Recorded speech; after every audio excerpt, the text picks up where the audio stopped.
Hello and welcome to the Presidential Daily Brief for January 24th, 2017.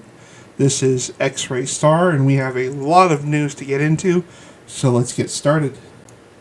First off today, to get this out of the way, a statement was released from the White House press office, and I quote, "It is a long-standing tradition that the children of presidents are afforded the opportunity to grow up outside of the political spotlight. The White House fully expects this tradition to continue. We appreciate your cooperation in this matter." End quote.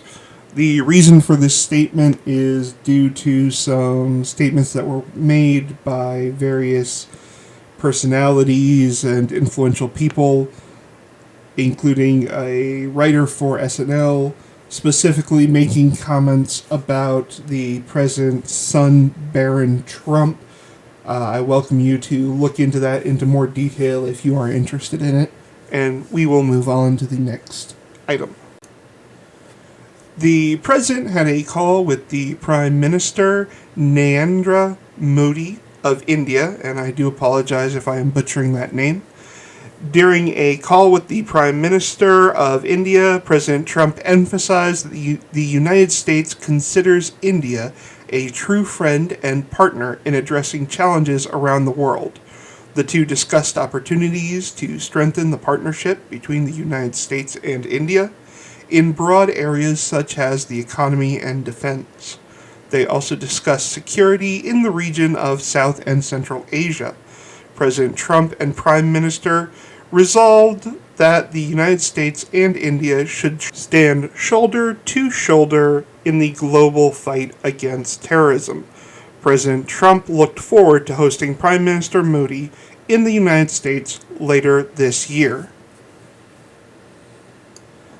A statement was released by the White House in support of H.R. 7. I encourage you to look it up to find out the details of that. The basics are it is a no taxpayer funding for abortion and abortion insurance full disclosure act of 2017. The short of the statement that was released by the White House is at the very end stating, if the president were presented with H.R. 7 in its present form, he would sign the bill. A memorandum was released for the heads and acting heads of executive departments and agencies discussing the implementation of the regulatory freeze. It mostly goes into details on how that should be conducted, timetables for when certain things need to be done, and further specifications on the details of the memorandum released on January 20th. The rest of the news for today all has a common theme running through it of American manufacturing and the pipeline projects that have been long discussed under President Obama. The first presidential memorandum in this group is regarding the construction of American pipelines.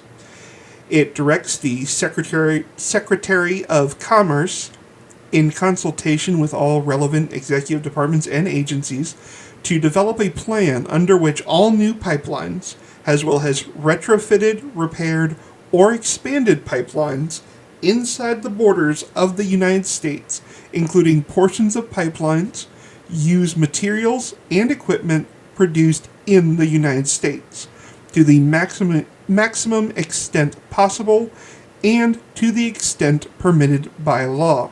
The Secretary shall submit the plan to the President within 180 days of this memorandum. And the memorandum goes on to specify that all manufacturing for the steel must be done within the United States, and steel or iron material or products manufactured abroad from semi-finished steel or iron from the United States are not considered produced in the United States for purposes of this memorandum. Next up, we have an executive order expediting environmental reviews and approvals for high-priority infrastructure projects. It is the policy of the executive branch to streamline and expedite, in a manner consistent with law, environmental reviews and approvals for all infrastructure projects, especially projects that are a high priority for the nation, such as improving the U.S. electric grid and telecommunication systems, and repairing and upgrading critical port facilities, airports, pipelines, bridges, and highways. Section 2 deals with identification of high priority infrastructure projects, and Section 3 deals with the deadlines. The end of the deadline states, and I quote, "With respect to deadlines established consistent with this section that are not met, the head of the relevant agency shall provide a written explanation to the chairman explaining the causes for the delay and providing concrete actions taken by the agency to complete such reviews and approvals as expeditiously as possible." Next up, we have a presidential memorandum regarding construction of the Keystone XL pipeline. The first section gives the Secretary of State delegated authority to receive applications for presidential permits. Section 2 invites the Trans-Canada Keystone Pipeline to promptly resubmit its application to the Department of State for a presidential permit for the construction and operation of the Keystone XL pipeline, a major pipeline for the importation of petroleum from Canada to the United States. Section 3 directs the Department of State to, on an expedited basis, attempt to go through the process of giving these permits or denying these permits as expeditiously as possible. It also waives a 15-day delay requirement, which is listed in Executive Order 13337, and waives on the basis that, under the circumstances, observance of these requirements would be unnecessary, unwarranted, and a waste of resources.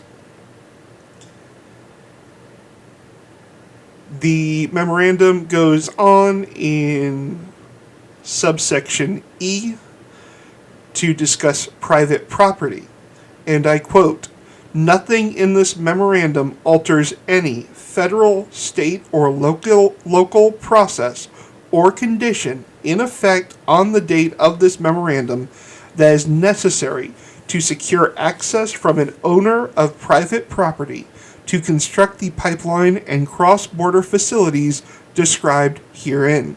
Land or an interest in land for the pipeline and cross-border facilities described herein may only be acquired consistently with the Constitution and applicable state laws."